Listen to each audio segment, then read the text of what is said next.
So I grew up in Tuscaloosa, Alabama, which is where the University of Alabama is located. And if you know anything about football, Alabama is one of the best. When I was actually in college, we won 3 out of the 4 national titles. To say I was a little spoiled would be an understatement. And it wasn't until I left the university and I moved away and I started to talk about other people's college experience that didn't go to Alabama that I realized how special the team, the city, the experience that I had was. And what I learned growing up in that town and also going to that school was that there is a spirit of excellence. And it's an energy that I've grown up around my entire life. When I was a kid, I would go to the university where my mom was actually a professor, and I would see these huge statues of Bear Bryant and Nick Saban.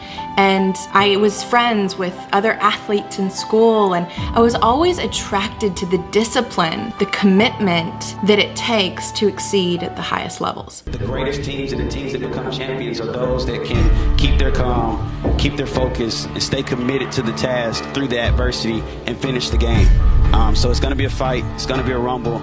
Get ready, put your dukes up, let's lock the doors and get it done. There are a few things that differentiate people that hope to be successful and the ones that actually have achieved it at the highest levels. And this doesn't matter if it's sports, school, career, finances, relationships, but one thing that I've learned that they all have in common is that they don't sacrifice what they want most for what they want now. And this is something we are so tempted to do. In a world where we are tempted with the access to get anything we want at the drop of a hat, everything's so accessible, it's hard, it feels, to say no to the things that we want in this moment and sacrifice that for something that we know will make us better and ultimately get us closer to our dream or our goal. Here's the thing. If we simply hope to be successful, that is the most effective way to ensure that we aren't. And I know this because if we aren't actively pursuing what we desire, we don't have a clear goal for where we're headed and where we're aiming, then we will always succeed at failing to achieve that thing. If we're waiting for life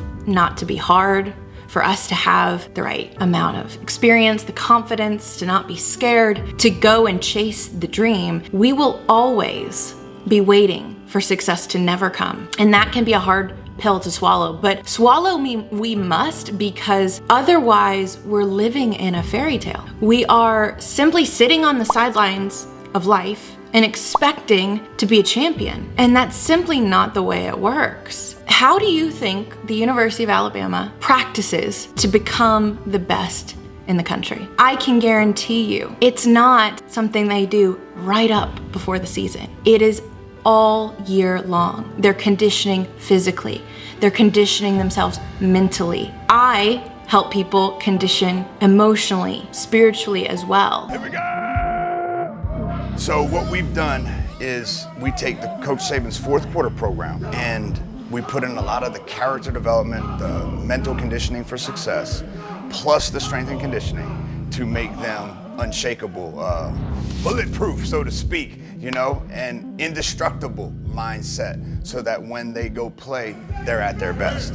And it is always in season. Greatness is never last season. And no matter if you achieved it last year, if you hit the 6 figures last year, you hit the 7, 8 figures last year, the clock begins again. I tell them they can't defend the championship. It's in the history books. Nobody can take it away from you. This is a new mountain. This is a new climb. It's all about us having to do it again, but 10 times harder, because we know that everybody's coming for us. And this game of life is limited.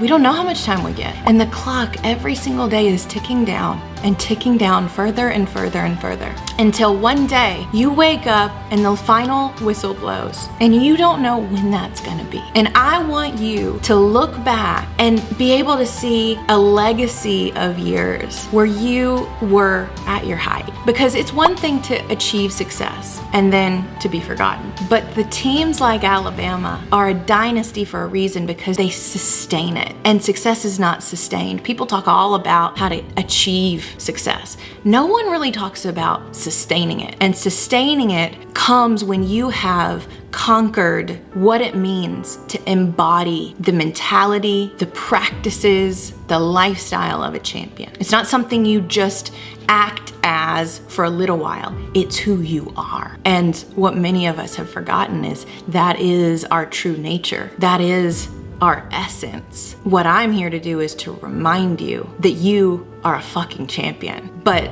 you've got to do some things. You got to put in some reps. You got to start to get on the road and start doing some sprints, right? Because there are a lot of us that are just waiting to receive a participation trophy just because we're alive. And yes, your existence, your life, every single life matters. But if you want to find out exactly what you're capable of, you got to get in the game. I'm a champion!